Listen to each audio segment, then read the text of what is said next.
ucheshi na tabasamu kanijalia manani. Nimepewa lugha tamu, nyoka hutoka pangoni. Ucheshi na tabasamu kanijalia manani. Nimepewa lugha tamu, nyoka hutoka pangoni.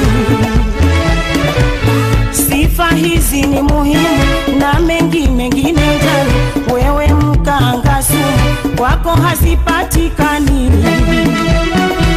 Sifa hizi ni muhimu na mengine ndani, wewe mkanga sumu kwako hazipatikani.